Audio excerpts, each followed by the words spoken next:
आज के इस वीडियो में हम बौद्ध धर्म के स्तूपों से संबंधित महत्वपूर्ण तथ्यों की जानकारी लेने वाले हैं।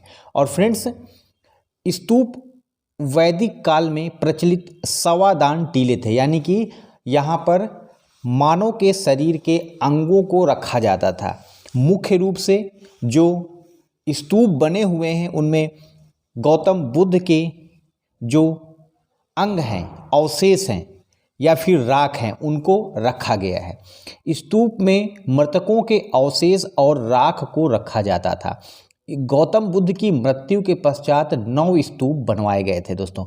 8 स्तूपों में की जो मेधी है उसमें बुद्ध के अवशेष रखे गए हैं, और वहीं 9वें स्तूप में क्या है, बर्तन रखे गए हैं जिनको गौतम बुद्ध ने अपने जीवन काल में उपयोग किया था। दोस्तों, अशोक के कार्यकाल में, जो कि मौर्य वंश के तीसरे महान राजा थे, उनके कार्यकाल में 84,000 स्तूपों का निर्माण हुआ था। अशोक के राज्यकाल के दौरान स्तूप कला अपने चरम पर थी। स्तूप कला अपने चरम पर थी किसके कार्यकाल में?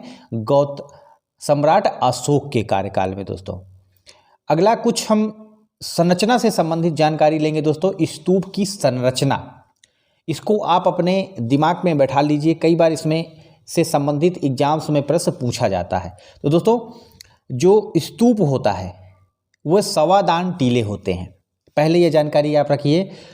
इसमें क्या होता है, स्तूप के दोनों किनारों पर क्या होता है, तोरण होता है। दोस्तों, क्या? पश्चिमी तोरण और पूर्वी तोरण, इसको आप याद रखिए। दूसरा क्या है, इसका जो दूसरा महत्वपूर्ण भाग है, प्रदक्षिण पथ। प्रदक्षिण पथ क्या होता है दोस्तों? इसमें जो बौद्ध धर्म के अनुयायी होते हैं वह इस प्रशिक्षण में चारों ओर स्तूप के चक्कर लगाते हैं, और जो बीच में होती है उसको क्या बोला जाता है, मेधी, जहाँ पर जो गौतम बुद्ध के अवशेष रखे हुए हैं। और इसके साथ साथ जो इसका बाहरी द्वार है, जो इसका बाहरी द्वार होता है वह सीमेंट प्लास्टर ईंट का बना होता है, लेकिन इसका जो अंदर का जो एरिया है, जो मेधी है दोस्तों, यह हमेशा मिट्टी की बनाई जाती है। तो आप इसको याद रखिए। जो इसके तोरण होते हैं ये जालीनुमा संरचना से इनको सजाया जाता है, और जो ये मेधी होती है इसी के ऊपर क्या होता है, जो स्तूप गुम्बद होता है दोस्तों।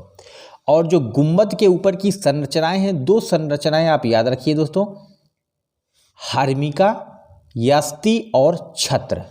इन 3 संरचनाओं को याद रखिए।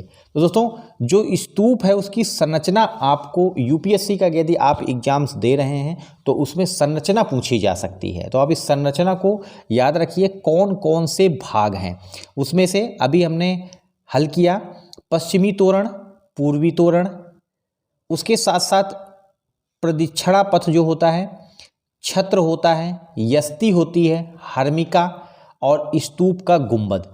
और इसी गुम्बद के अंदर बीच में मेधी होती है, जहाँ पर अवशेषों को रखा जाता है। किसको?